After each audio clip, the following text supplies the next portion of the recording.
Sa ngalan ng Ama, ng Anak, at ng Espiritu Santo, Amen. sumainyo ang Panginoon. At sumayo rin. Mga kapatid, hindi naman araw-araw ay mabuti. Hindi naman araw-araw tayo ay may makakasalamuhang magiging mabuti din sa atin. Pero kahit na hindi mabuti ang iyong araw ngayon, tandaan mo, may mabuting Diyos na nagpapabuti sa iyo. Kahit na naging masama ang ibang tao sa iyo, tandaan mo na binibigyan ka ng lakas ng Diyos para maging mabuti sa kanila. Dahil ang iyong pagiging mabuti ay hindi lang para sa kanila, yan ay para sa Diyos. At pag nagiging tapat ka sa iyong kabutihan, sa iyong ginagawa, pag nanais na maging banal, ikaw din ang nakikinabang, ikaw din ang pinagpapala.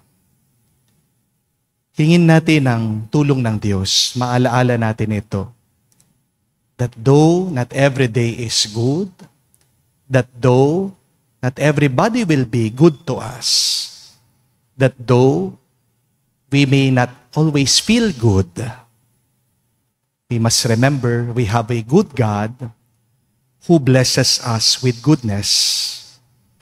We ask that we might have a good attitude to face whatever bad things or difficulties that we face in our life. At para matanggap natin ang mabuting grasya, ang panalakatawan at dugo ni Kristo sa misang ito, tayo magpakumbaba, aminin natin ang ating pagkakasala.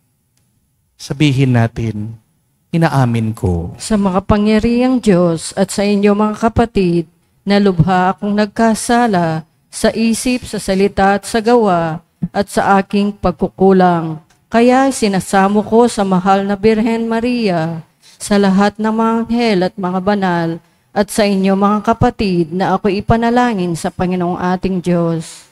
Hawaan tayo ng makapangyarihang Diyos, patawarin tayo sa ating mga kasalanan, at patnubayan tayo sa buhay na walang hanggan. Amen. Panginoon, kaawaan mo kami. Panginoon, kaawaan mo kami. Kristo, kaawaan mo kami. Kristo, kaawaan mo kami. Panginoon, kaawaan mo kami. Panginoon, kaawaan mo kami. Manalangin tayo. Ama naming makapangyarihan, pakundangan sa pagpapakumbaba ng anak mong masunurin, binangon mo sa pagkadapa ang sangkatauhang masuwayin. Pagkaloob mo sa amin ang banal na kagalakan, upang kami sinagip mo sa pagkaalipin ay magkamit ng iyong ligayang walang katapusan. Sa pamagitan ni Jesucristo kasama ng Espiritu Santo, magpa sa walang hanggan. Amen.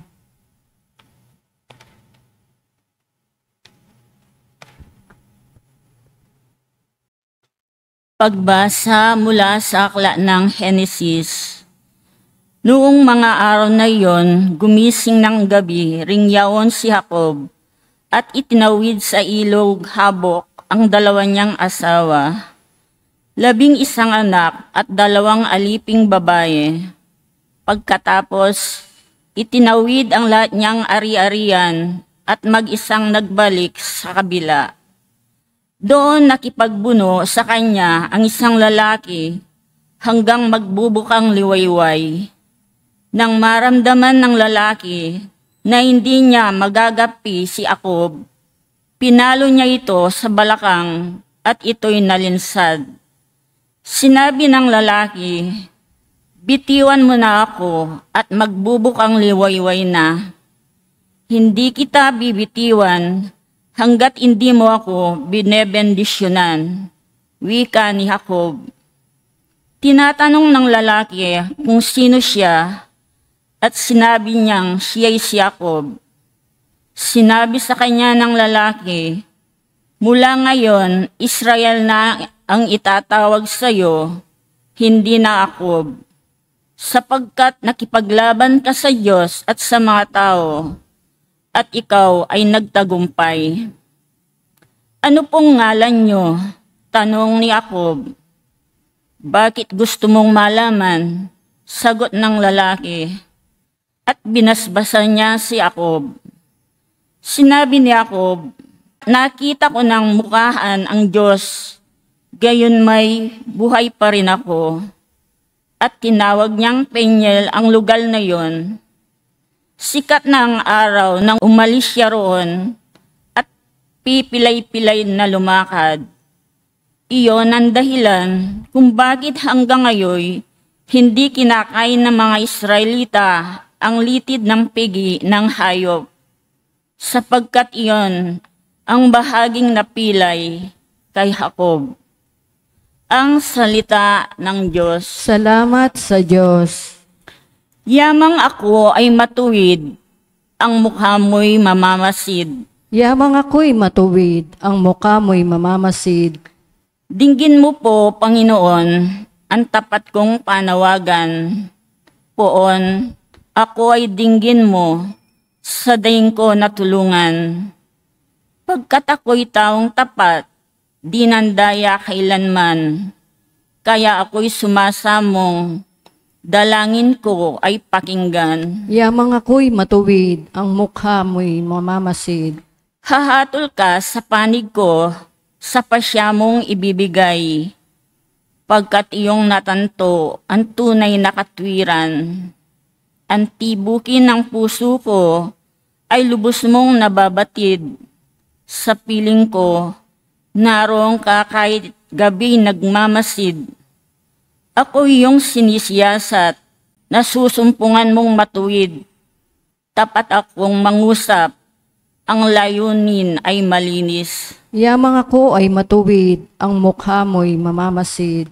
Ang daing ko, Panginoon, ay lagi mong dinirinig.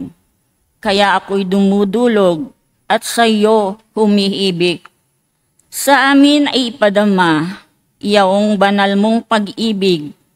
Sa piling mo'y ligtas kami, sa kamay ng malulupit. Yamang ako ay matuwid, ang mukha mo'y mamamasid. Kung paano'y sa mata mo'y lubos ang iyong pag-iingat, gayon ako ingatan mo sa lilim ng iyong pakpak. Yamang ako ay matuwid, ang mukha mo'y mamamalas. Kapag ako'y nagising, sa piling mo'y magagalak. Yamang ako'y matuwid, ang mukha mo'y mamamasid.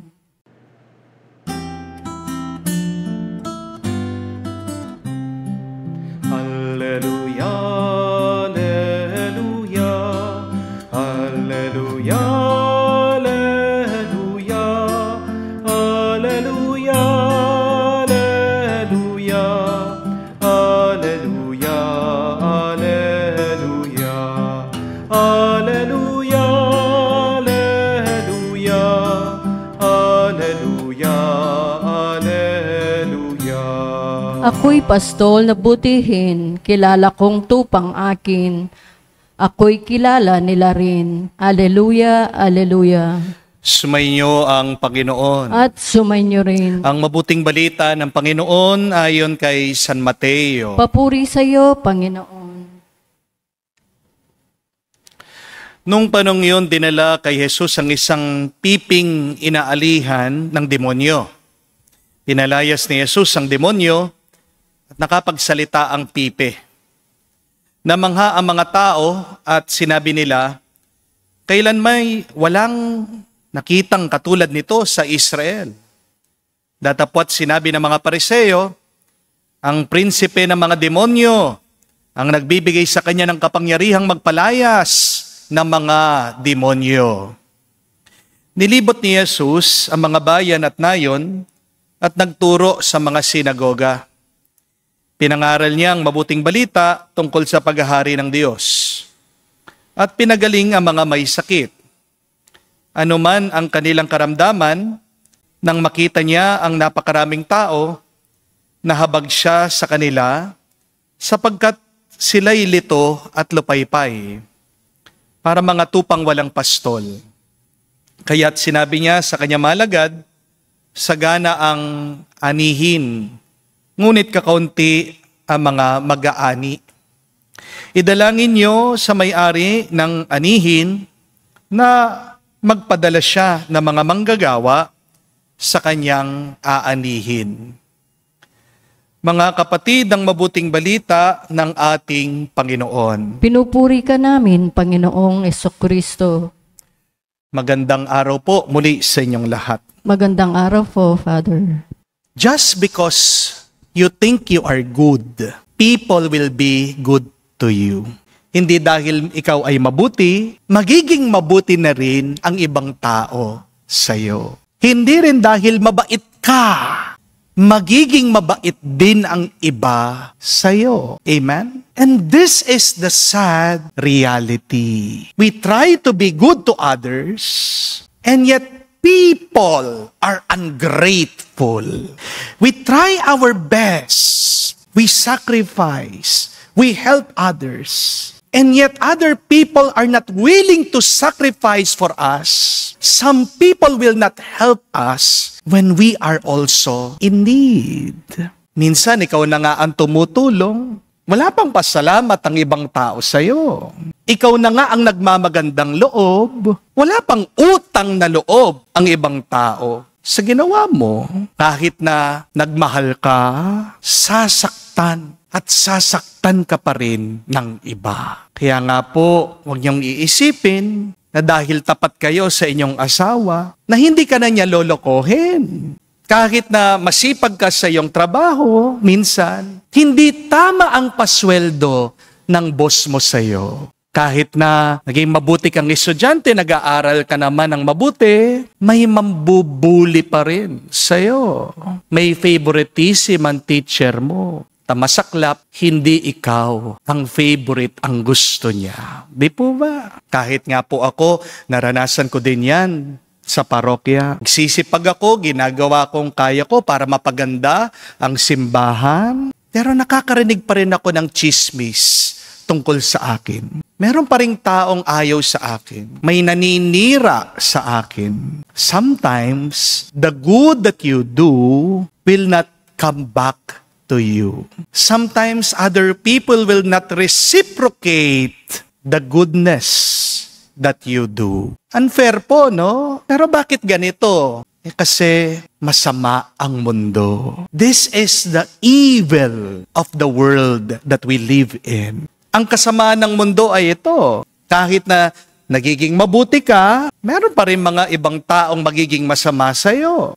Tingnan nyo na nga, ang ating Panginoong Jesucristo sa Ebanghelyo. Siya na nga ang nagpagaling sa bata, nagpaalis sa demonyo na sumasanib dito sa bata. Siya pa ang kinutya. Ang ating Panginoon pang nilait ng mga Pariseo. Siya pang siniraan. Ang sabi nila, may lakas daw siya, ang kapangyarihan niya nang gagaling sa prinsipe ng mga demonyo. Tumulong na nga ang ating Panginoong Jesucristo. Siya pa ang ginawang kontrabida. Pero ang mabuting balita, ito, hindi nagpaapekto ang ating Panginoong Jesucristo sa paninira, sa masakit na salita nitong mga masasamang tao.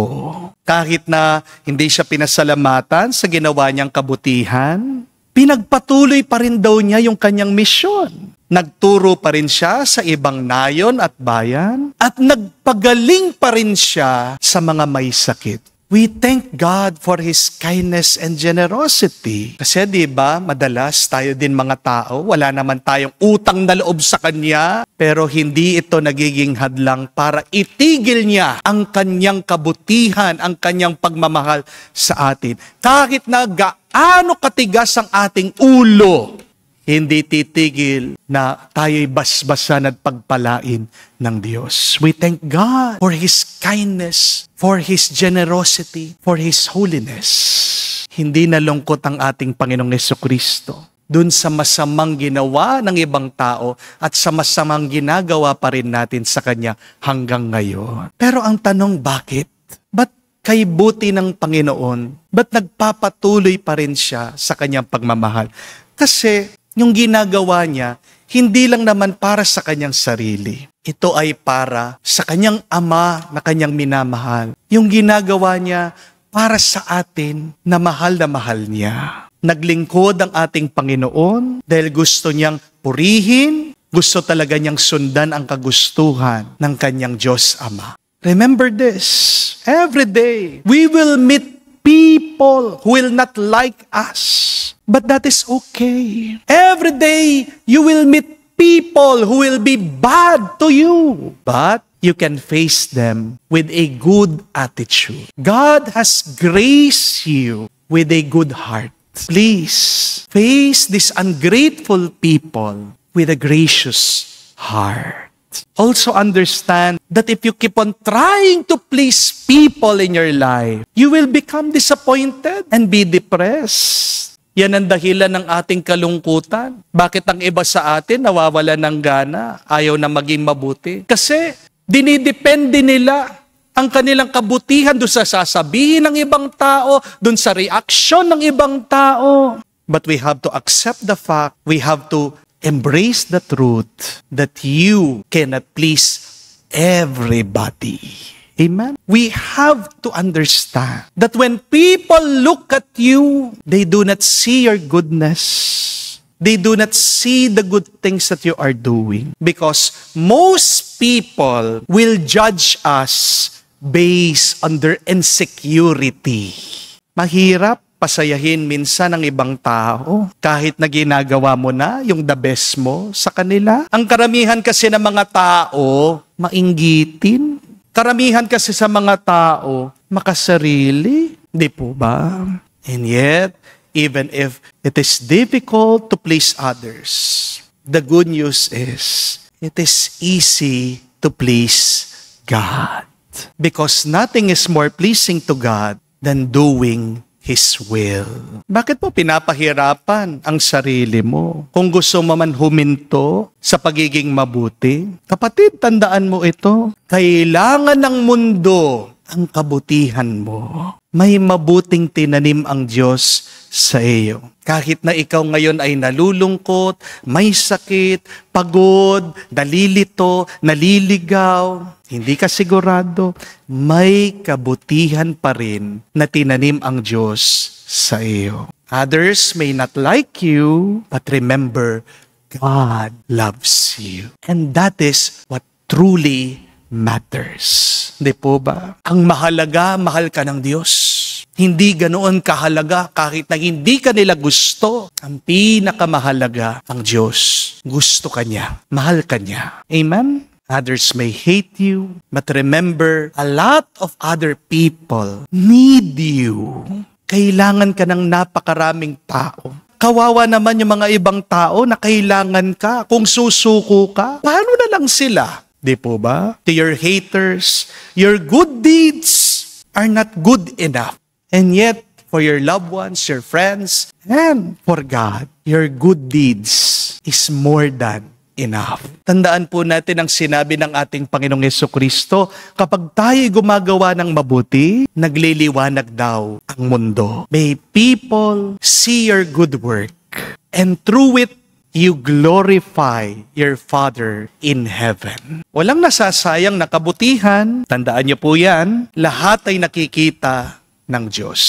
At pinagpapala tayo sa ating ginagawang tama, sa ating ginagawang mabuti sa iba, at sa ating pagsunod sa Kanya. Yes, being good does not guarantee you that people will treat you well. And yet, if you are good, you are guaranteed a blessing from God. Kung man ayaw ka ng iba, hayaan mo sila. Tandaan mo, hindi naman sila ang Diyos.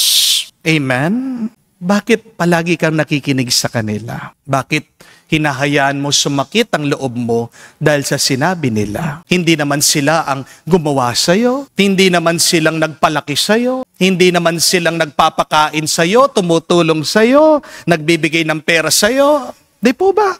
Kapatid, iisa lang ang Diyos na gumawa sa'yo, nagpapalakas sa'yo, bumubuhay sa'yo. Siya lang dapat ang unahin natin na pakinggan, sundan, mahalin at sambahin. Kung gagawin mo ito, kapatid, sinasabi ko sa iyo, magiging mas payapa Ang iyong mga araw, mas magiging mas malakas ka, magiging mas matatag ka, magiging isang liwanag ang iyong buhay dito sa mundo. Huwag kang susuko sa iyong pagiging mabuti, kapatid, dahil kasangga mo palagi ang Diyos. Amen. Tumayo po tayo. Sa pamagitan ng pagkapari ng bagong tipan, dinudulot ng Diyos mapagpatawad ng paglilingkod ng kanyang anak sa atin. Lumapit tayo ngayon sa Panginoon ng ani at tayo'y manalangin. Panginoon, dinggin mo kami. Panginoon, dinggin mo kami, ang mga tinatawag sa paglilingkod sa bayan ng Diyos bilang mga pari. Naway dumami pa, manalangin tayo sa Panginoon. Panginoon, dinggin mo kami. Ang mga bansang sarado sa Ebanghelyo naway may handa at maging mga matatabang lupa para sa paghahasik ng salita ng Diyos. Manalangin tayo sa Panginoon. Panginoon, dinggin mo kami. Ang mga naglilingkod na pari, madre, relihiyoso, kaktikista at laikong apostolado, naway makahikayat ng iba pa upang sumama sa kanila. Manalangin tayo sa Panginoon. Panginoon, dinggin mo kami.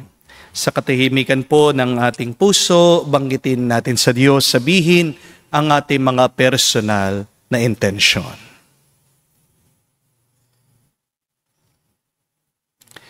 Panginoon ng ani, sa pamagitan ng aming mga panalangin, tinipon mo ang iyong bayan. Bigyan mo kami ng marami pang manggagawa sa iyong misyon upang mapadali ang pagdating ng iyong kaharian sa pamagitan ni Kristo aming Panginoon. Amen.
Manalangin kayo mga kapatid, para ang ating mga paghahain ay kalugdan ng Diyos amang makapangyarihan. Tanggapin nawa ng Panginoon itong paghahain sa iyong mga kamay, sa kapurihan niya at karangalan, at sa ating kapakinabangan at sa buong sambayanan niyang banal. Ama naming lumikha, sa paghahain namin ng iyong ngalan, ay siya nawang sa amin dumalisay, upang ito ay maging pagganap araw-araw ng aming paglipat sa buhay sa kalangitan. Sa pamagitan ni Jesucristo kasama ng Espiritu Santo, magpasawalang hanggan. Amen. Sumainyo ang Panginoon. At sumayo rin. Itaas sa Diyos sa inyong mga puso at diwa. Itinaas na namin sa Panginoon. Pasalamatan natin ang Panginoong ating Diyos. Marapat na siya ay pasalamatan. Ama naming makapangyarihan, tunay nga marapat ikaw ang aming pasalamatan. Sa iyong paglingap at kagandahang loob, ang tao'y nilikha mo, pinangasiwaan sa sansinuko. Sa hangad mong siya'y iwastong lubos, siya'y pinagdusa mo sa kanyang pagtalikod. Sa iyong paggiliw, iyong pinahintulot, na makabalik siya sa pamagitan ni Kristo Jesus. Kaya kaisa namang anghel nagsisiawit ng papuri sa iyo. Nang walang humpay sa kalangitan, kami nagbubunyi sa iyong kadakilaan.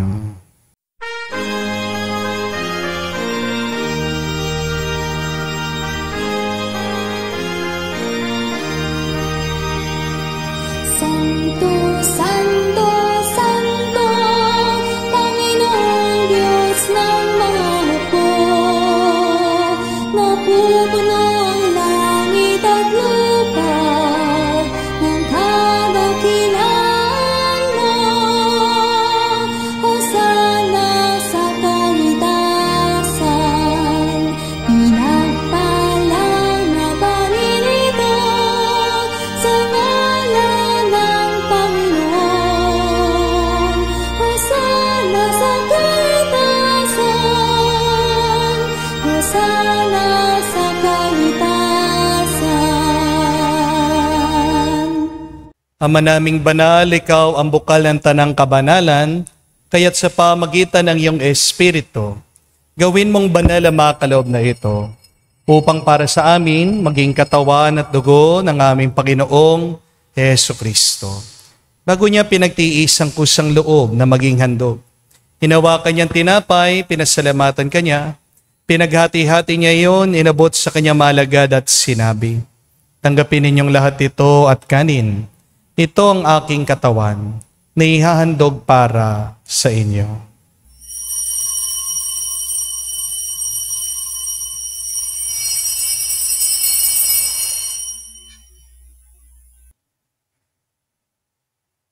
Gayon din naman na matapos ang hapunan, hinawakan niyang kalis. Muli kanyang pinasalamatan.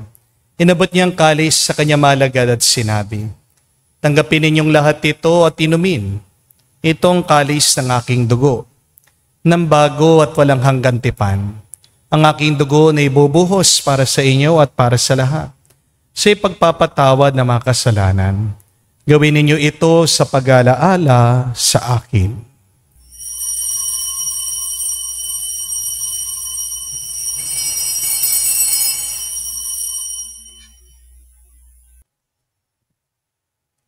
Ang misteryo ng pananampalataya.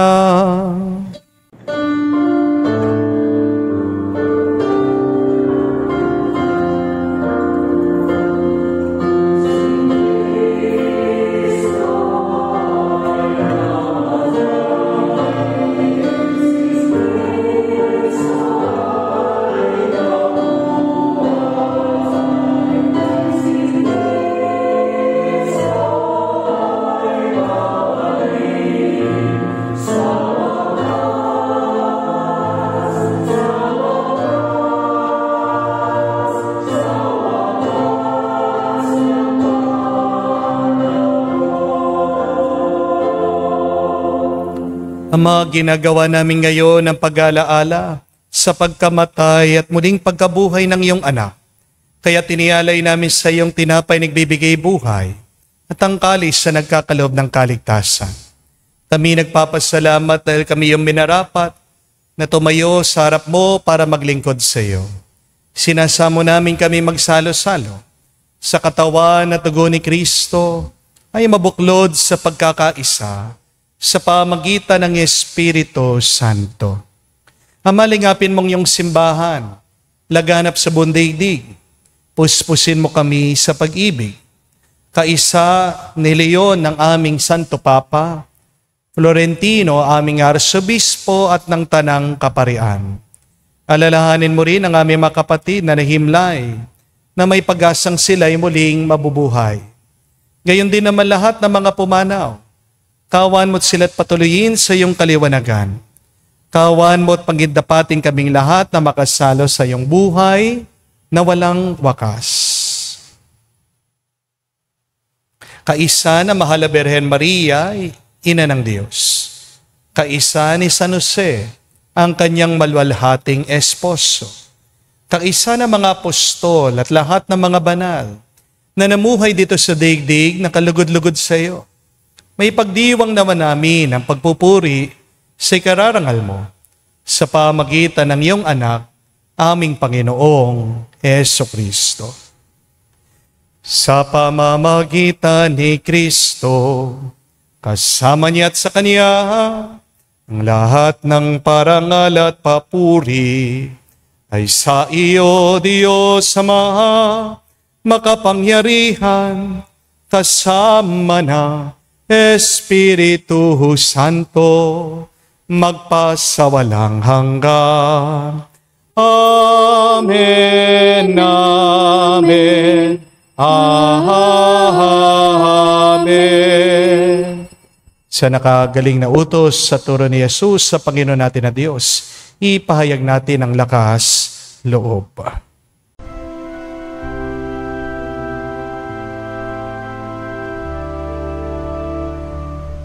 Ama namin, sumasalangit ka, sambahin ang ngalan mo, mapasa amin ang kaharian mo, sundin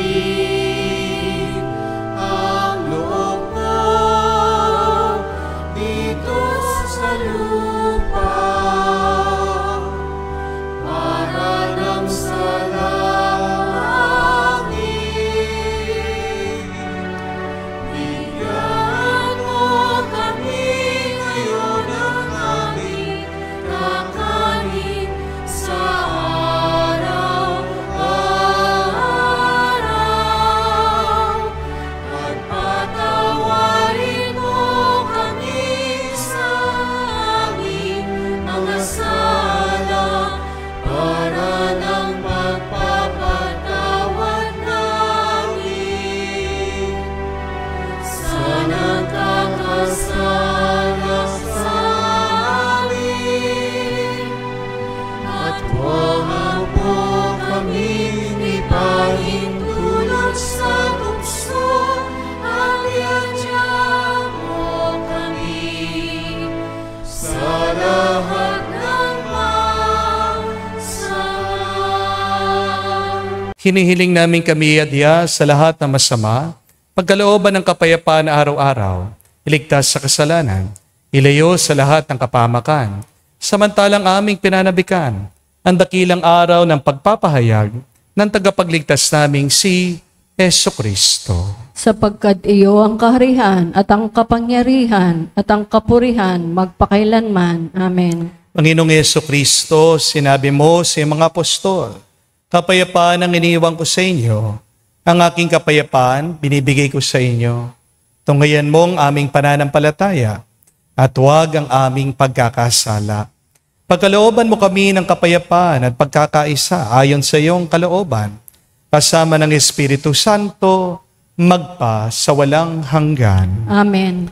Kapayapaan ng Panginoon ay laging sumainyo. At sumayo rin. Magbigayan po tayo ng kapayapaan sa bawat isa. Isay niyo po, kapayapaan po sa inyong lahat.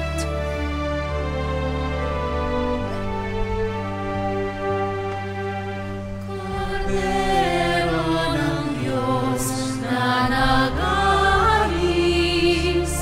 ng mga kasalanan ng sanlibutan, maawa ka sa amin, maawa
Mga kapatid, naririto ang ating Panginoong Jesucristo, ang Kordero ng Diyos.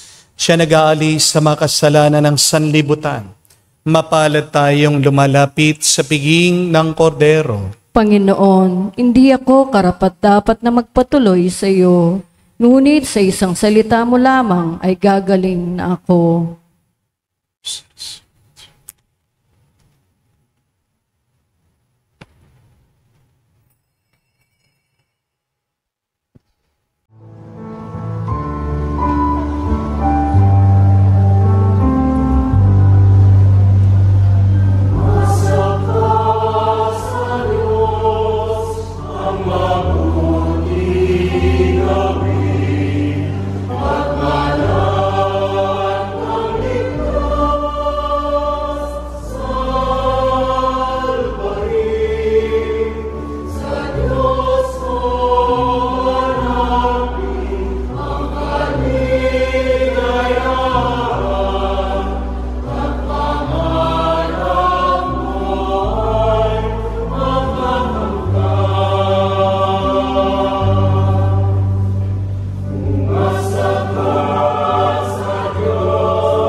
Manalangin tayo.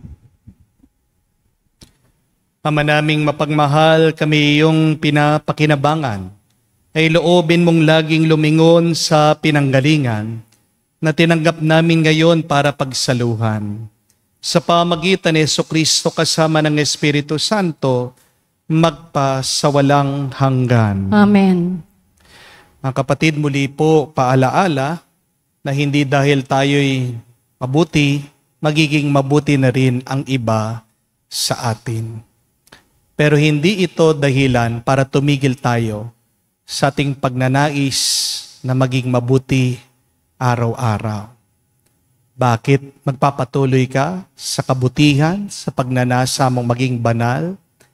Dahil merong isang mabuting Diyos na palagi kang pinagpapala at binebendisyonan. You desire to be good, you continue to be good because there is a good God who continues to give you good things, good graces. Kung ikaw ay nagiging mabuti lang dahil nakakarinig ka ng papuri sa iba, hindi ka talaga mabuti. Manatili kang maging mabuti dahil meron kang isang mabuting puso na ang Diyos ang lumikha. Hindi lahat ng araw ay mabuti, pero pwede mong harapin yan ng may mabuting pag-iisip at ng may mabuting kalooban. Hayaan mo ang Diyos ang magbigay ng gantimpala sa iyo. Ano man ang iyong sitwasyon ngayon, naghihirap ka man sa sakit, nag-aalala ka sa iyong mga utang, broken-hearted ka sa iyong relationship, continue to be good. Because there is a great reward in being good. You glorify God and your light shines on the world. Siyang kamaalala ng mundo. Yan sa kabutihan na pinapakita mo kahit na hindi mabuti ang iyong sitwasyon. Take comfort in that. That someday, you will be remembered, you will not be forgotten, because despite the fact that you have a difficult time, you try your best to follow the example of Jesus in being good and kind to bad and unkind people. Sumainyo ang Panginoon. At sumayo rin. At kayo basbasa ng Diyos, makapangyarihan sa lahat, sa ngalan ng Ama, ng Anak, ng Espiritu Santo. Amen. Ang ating misa ay natapos na. Humayo kayo sa kapayapaan ni Kristo. Salamat sa Diyos.